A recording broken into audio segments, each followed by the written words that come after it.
Welcome to the Workplace Wellbeing Essential Series. I'm Mari Ryan. I'm the CEO and founder of Advancing Wellness.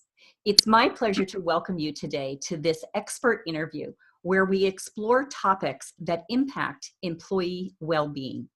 My guest today is Joel Bennett. Joel is the president of Organizational Wellness and Learning Systems, which goes by the acronym OWLS, a consulting firm that specializes in disseminating evidence-based wellness and e-learning technologies to promote organizational health and employee well-being. Dr. Bennett first delivered stress management programming in 1985, and OWLS programs have since reached close to 150,000 workers in the United States and abroad. OWLS clients include corporations, private and not-for-profit organizations, local and federal agencies. OWLS has received close to $5 million in federal research grants to assess, design, and deliver workplace wellness programs. Dr. Bennett is the author of over 25 peer-reviewed research articles and has authored or co-authored 5 books. When not consulting or writing, Joel can be found spending time with his wife of 24 years in their garden, doing artwork, poetry, with his grandchildren, and cooking and meditating. Joel, welcome. Thanks for that introduction. I know you wanted to do that. So yes, I'm glad to be here, Mari. I'm glad to be with the author of The Thriving Hive. Thank you. More on that in a minute. All right, thanks. Well, our topic today that we're going to explore is one that we've been hearing a lot about in the news and in some cases has been described as the current public health epidemic in our country. And that has to do with the opioid crisis. Now, we're seeing that from the workplace perspective, that this is actually costing employers billions of dollars in lost productivity and in medical costs. And I came in doing some research in preparation for this, I came across what I thought were some startling statistics. So for example, 98.6% of inpatient surgery patients receive opioids to manage post-surgical pain.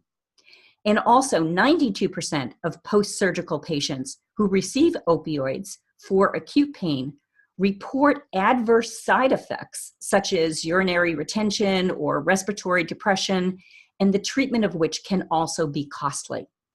So this is really an issue that employers need to be taking seriously. But I have a concern that clearly not everybody who takes opioids and who has some sort of post-surgical intervention such as this is necessarily going to get addicted. So I'm curious from your perspective, what do you think is really the root cause of this problem? And what do you think are some approaches? Let's start with the root cause of the problem. Well, thanks. And thanks for those statistics. There's a lot of information on that, and we can talk more about the cost to employers. Yeah, we do need to talk about the root cause. There's lots of ways of breaking it down. I will identify, let's see here, 1, 2, 3, 4, 5, 6 factors. And I had an article that I can reference where I talk about this come out, where we talk about what we call pharma, P-H-A-R-M-A or O, pharmaphilia, right? Which is the love of drugs. And there's been something written about this, that humanity, the consciousness of humanity, has throughout history we like the idea of having something that we can take. And this goes back many generations in all cultures. So that first thing we need to recognize is there's something sort of basic, natural, and organic to the idea of give me something to take care of the problem. So we're looking for the easy solution is what you're saying. Well, it's now become that way, but in native cultures, it wasn't. It was like, here is the medicine that you need, and here's the ritual around taking that medicine, and here are the spiritual and religious aspects of it. So it was done in a way that was whole or holistic. And there are ethnographers out there, Meg Jordan being one of them, who studied these kinds of things.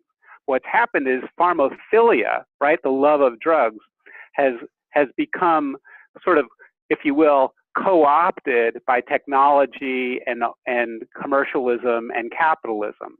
So the first thing we need to understand is there's nothing wrong, basically, with the desire or need for something, especially when the culture supports it, right? And there's, I would say, a spiritual wrapping to it. It's like people are getting this, but it's part of healing. It's part of healing. So that's the kind of like most root cause, right? But of course, what's happened is we've now entered this time in the history of humanity with industrialization and commercialism, where those types of spiritual wrappers are gone. And not only that, we have the real second, what I would say root cause is this thing called work stress. And here I'm going to refer to the thriving hive. So in the thriving hive, Mari, there's this place where, I'll just read the quote and I'll ask you to give the background. Right. So there's this Natalie is a bee. By the way, the whole book is built around this metaphor of a beehive. And either the beehive is working well, or it's either a thrive hive, or it's a, what do you call the opposite? The dive hive. The dive hive. So this is an example coming from the dive hive. So Natalie, who is a nurse, one of these nursing bees who has control over or is one of the people tending to the young drones. Is that, the young babies? Yeah, to the bees as they're developing. They're developing. She goes, overheating, water shortage, heat wave, what a catastrophe. And Queen Cruella, she's demanding more and more. So this is Natalie. And then Nitsi asks, by the way, who's another nursing bee, by the way, has anyone seen Queen Cruella? Where are the leaders when we need them most? And then Wava, a young worker bee, says, what's going to happen to us? Is this the end of us in our hive? Asked Wim. I heard from another honeycomb, that they were grabbing all the honey they could get and hunkering down to see if they could survive. So this is a sort of like a crisis point in the book, right? So can you give a little bit about what happened to lead to this crisis point in this particular honeycomb? Well, the interesting piece is, the metaphor of using the beehive as the system to represent the workplace is to be able to show that we have these situations that happen in the workplace where employees are being asked to do more with less resources, with less support from managers. And that's exactly how it plays out in that kind of scenario. There's a bunch of external factors that are happening to which employees feel like they have no control or have no plan for how to deal with these. And they're feeling like they've been abandoned by their leadership team. Well, that's a great metaphor to flesh out the second root cause. And if your audience has not read Jeffrey Pfeffer's book on dying for a paycheck, I highly recommend it because it does a great job of documenting what we in research have known for years, that there are significant stressors in the workplace. And what that results in regarding the topic of opioids is this idea of push through the pain. Don't get the sleep you need. Work, work, work. We'll provide you insurance. We'll provide you whatever medical needs you have through our benefits package, but it doesn't matter. Push through it. So the message that workers are getting is that the idea of relaxing or taking time off or pacing work or a more enlightened work environment is less available to them. And of course, the cost of stress overall are quite significant. And one of those costs that employers are bearing is an increase in prescription drug pharmacy spending. Mm-hmm. So employers need to know that when they see those costs, which are influencing their insurance, right? It's something that they are actually participating in by having the dive hive instead of the thrive hive, right? So that's the second root cause. Is that no, that's clear? Yeah, that's clear. Yeah, thank you. Now, on the other side to this is the medical community. So the medical community has itself been complicit in this, not necessarily willingly. We do a course on resilience and thriving, and recently we've had teachers or advisors or actually administrators from various medical schools take our class to help teach medical students how to be more resilient. And what they're telling me in these courses, this is coming from 5 or 6 different colleges, medical colleges or universities. These students are committing suicide. They are buckling under the pressure. They have depression. And what's starting to happen in the medical education community is people are waking up to the fact that the way medical schools have been training their students is actually perpetuating this push through the pain. So the very people who are there advising us and helping us to be healthy are saying, here, take the pill, push through the pain. Because that's exactly what they've been indoctrinated into, right? So people are starting to wake up to the fact that this isn't working. And people are really caring about medical students now in a new way. So the medical community has part of that culture and who we turn to. Now, what's significant about this third root cause is that wellness people, and this is sort of a codependency, when I talk to wellness people about doing prevention, I'll talk about that in a minute, for drugs, they will say, well, that's not my area of expertise.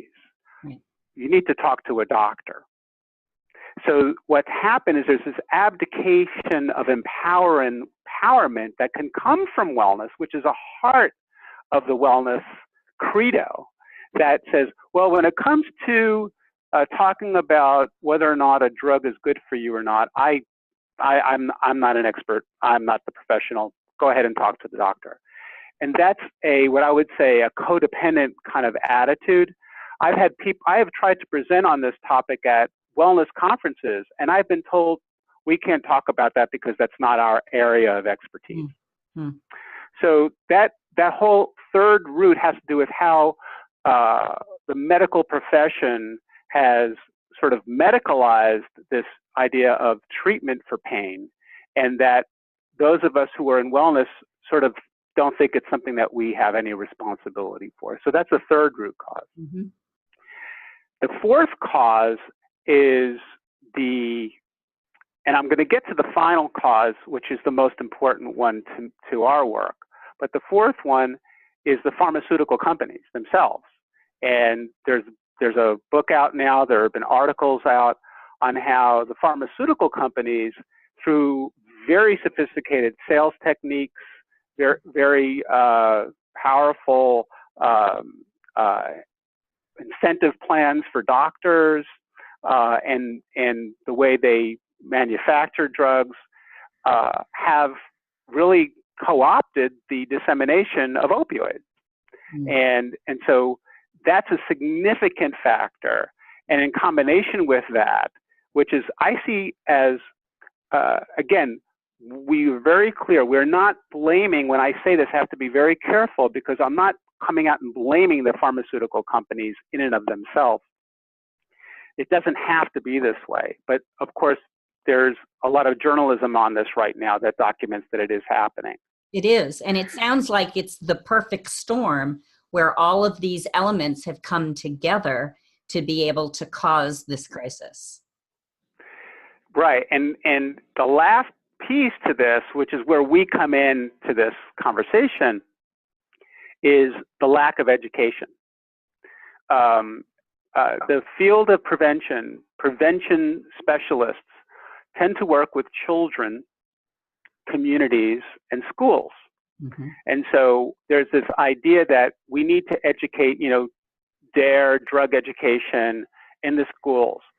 But what we've learned is that because of what happens in emerging adulthood between 18 and 25-year-olds, and in fact, there's a grant grant announcement right now coming out of NIDA. You can train kids all you want on how to, don't do drugs, right? But when it comes to prescription drugs and the fact that we're all socialized into them, and the fact that when you go through this going into adulthood, whole other things kick in that what you learn as a child don't necessarily apply.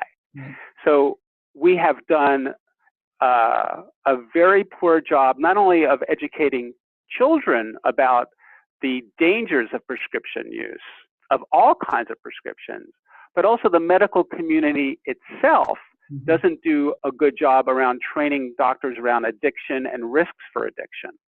And in fact, a leading physician out of Mount Sinai wrote a nice article in the New York Times a few months ago that really said, hey, it's not pretty for us to work with people who have these problems. We don't, not many doctors want to do this work, right? So, and more about how there is a lack of education. So here we are, we're at a point where the epidemic has kind of hit, and we're like, well, let's just treat it. NIDA has grants out, let's find a better pill, let's do naloxone, let's get these people into treatment. But nobody, and I mean, it's very rare for people to talk about primary prevention and education. It's not happening. So that's where our work is in coming up with really evidence-based educational tools to help workplaces, the wellness community, providers, and HR to start to do the education that's necessary and the empowerment, consumer empowerment that's necessary. So I know that's a lot, but that's where all that comes from. So one of the pieces that I'm curious about is, when I quoted a few of those statistics in the early part of our conversation, a lot of it had to do with the fact that surgery patients are getting these opioids as a treatment for, post-surgical. And I'm curious as to why we don't hear much more in this whole fight against this epidemic about preventing the original injuries, perhaps, because some portion of this has got to be based on injuries, helping people be physically stronger, having safer workplaces. So these injuries, let's go further upstream here and prevent people from getting into the situation where they need surgery in the first place, so they don't end up being, on these drugs. Well, again, it's the same. It goes back to what Pfeffer talks in his book, Dying for a Paycheck. Employers like Queen Cruella are completely tuned out. They're just not aware of the problem. Now, we do work with some very strong safety sensitive and safety conscious organizations. And I will say in some of these well endowed organizations, they do a good job, but they're few and far in between, right? And so what ends up happening, I think, is, yes, some of it's injury, but a lot of it is also not coming to work, right? So those people, when you look into the pattern of behaviors, the American Action Forum, this is a study where they found, they studied the number of workers absent from the workforce due to opioid dependency, just to give you an example, and the associated decline in work hours. And they found that a cumulative loss of 12.5 billion work hours and $702 billion in real output loss. And they studied this economically. This is the American Action Forum, a 10% reduction between 1999 and 2015.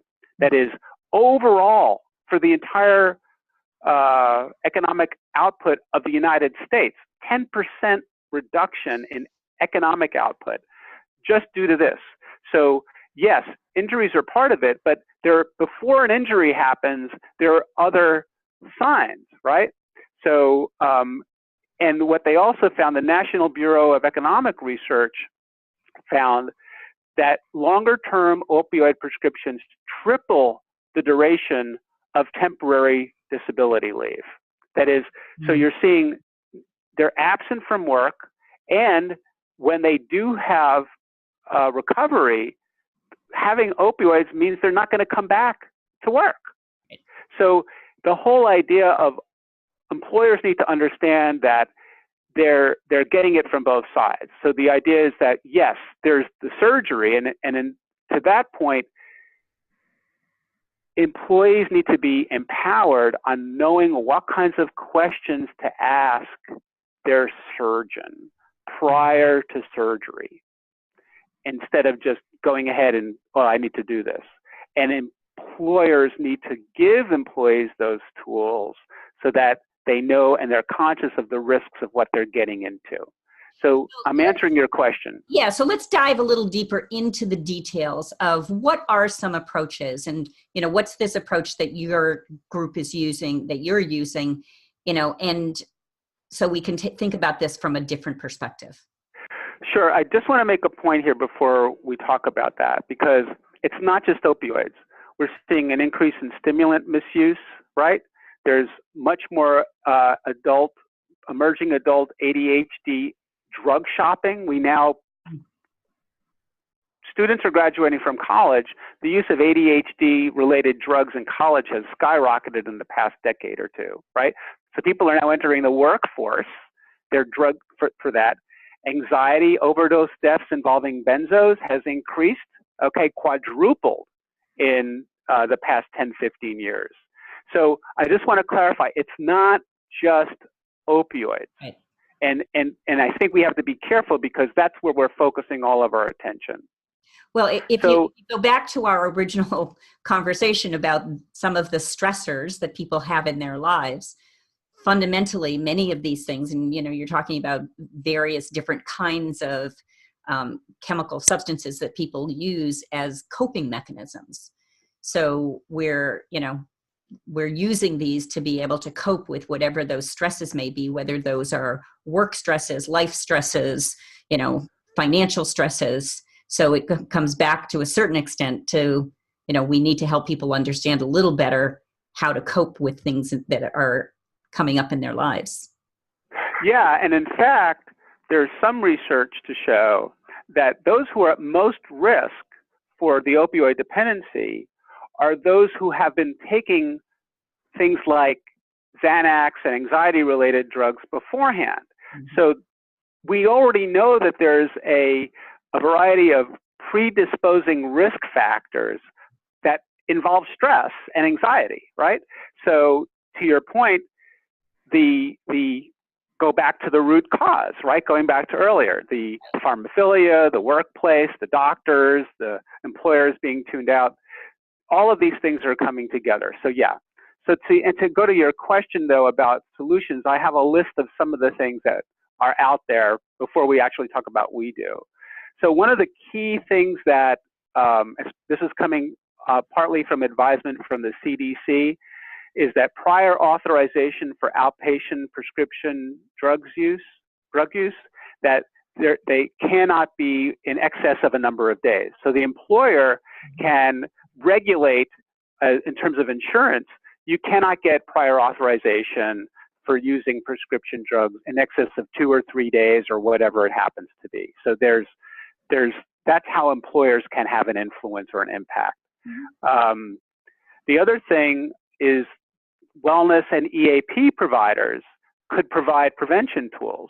Mm-hmm. So again, most of those prevention tools are not evidence-based. There are things like posters, newsletters, things like that, but at least that information is getting out there. Even though it's cursory, it's at least something. Another thing that employers are doing are using pharmacy-based management prescription drug claims to identify potential abuse, right? These are within employers. So you can look at your claims data and see what are the potential problems. Some employers provide employees directly with written information that is not using their wellness vendor or their EAP, but the employers themselves provide. What we think is the most important is that, going back to what you talk about in the Thrive Hive, providing direct lunch and learn communications, getting people engaged, getting them to talk, finding out what they need, and meeting with them. Another thing that's offered is alternative pain management. That is adding a whole variety of other types of pain management strategies. And there's a lot out there. In fact, if you look at the medical internet literature, more and more is coming out on pain management tools through the smartphones that can be leveraged. Another one are anti-stigma campaigns directed to prescription use. The prescription drugs, there's really, it's sort of become accepted. Everyone uses it, right? But still there's stigma. If people feel that their coworkers or someone knew that they were taking Xanax or they were taking Prozac or they were taking, then there would be some stigma around that. And so that part is also important because now opioids are also stigmatized. One of the areas that really very few people are using, and this is a call out to evidence-based, is SBIRT. SBIRT stands for SBIRT, Screening, Brief Intervention, and Referral to Treatment, which is an evidence-based strategy that could be used. And we've developed some tools around that where we actually found, we just finished a grant with NIAAA where we saw a reduction in prescription drug misuse through a SBIRT technology, online gamified tool. Now, the other one, which is a real wonderful one, and this is from Belden. They're a company out of Indiana. They are employees who are denied a position because of a failed drug test can participate in a personalized drug rehab program. So this company is saying, you know, you failed the drug test because of this prescription use. However, if you participate in this rehab program, and we'll do what we can to support you in that, then coming back to us in the future, we'll reconsider you. So that's to answer your question. And in terms of the solution that you and your team have been working on in terms of an educational and resilience, can you give us a quick summary of what that approach is? Yeah, and I'll provide all of these tools here that, you know, people have links to those. What we do and what we've done for years is we don't talk about drugs, we talk about wellness. And specifically, we talk about this concept of health consciousness. And health consciousness is so basic. It's the idea of, you know, am I conscious of whether I'm healthy or not? And what are we doing to make people aware of whether or not they have a good level of consciousness? So what we do is we educate people about their own health consciousness by guiding them through exercises that have to do with being aware of, am I taking time out for my health every day? Some basic wellness things. Do I know how to read labels on wellness products in general, not just drugs? And we educate people around that. We also guide them on healthy alternatives, right, to all the things that are available regarding not just pain, but there are many alternatives for things that have to do with anxiety, right? Restlessness. I mean, think about it. A lot of the reason that people use these prescription drugs have to do with source psychosocial or psychosomatic issues that the wellness field already has in place. So we remind them about these alternatives. We also spend a lot of time on empowerment, and specifically, we talk about, like I said before, what are the questions to ask your physician if you get a prescription, right? Giving people, making sure they have these tools. What are questions to ask their surgeon, right? What, if you're a parent, do you need to know around how you manage prescription drugs in the home? And what we have found, what's real interesting, if you're an adult child of an aging parent, because what we're finding is the senior population, the growing senior population, are also misusing prescription drugs. So what is your responsibility for that? People think, oh, the opioid epidemic, it doesn't touch me. But until it does touch you, you're not even going to think about using these types of programs. Right. So I just wanted to say that if you're listening to this, think about your family, your community, your children, right? Whoever you're working with, and the potential role that you have in enlightening them. Because all the information we've talked about, Mari, it doesn't make any difference if people don't feel in a heartfelt way that they have a role to play in dealing with it. Well, such an important reminder for us. Thank you for bringing that point to really emphasize that. So if our audience wants to learn a little bit more about you and the work of your organization, where can they find that information? Well, I'll leave the information, but our website is organizationalwellness.com, www.organizationalwellness.com. I really encourage people to get certified as a trainer of the program that I described, and we do offer programs through the National Wellness Institute as well as privately. We do train-the-trainer models, and we adapt them and work with companies of all sizes, communities of all types to disseminate these evidence-based tools. Well, fabulous tools and resources that can really be helpful. I'm so grateful that we spent some time together discussing this. Joel, thanks so much for being here today as my guest. Well, and thank you. So I just want to put a last plug in here. Don't take this out, that if you really want to understand how it really works. Thanks, Joel. Appreciate it. Have a great day.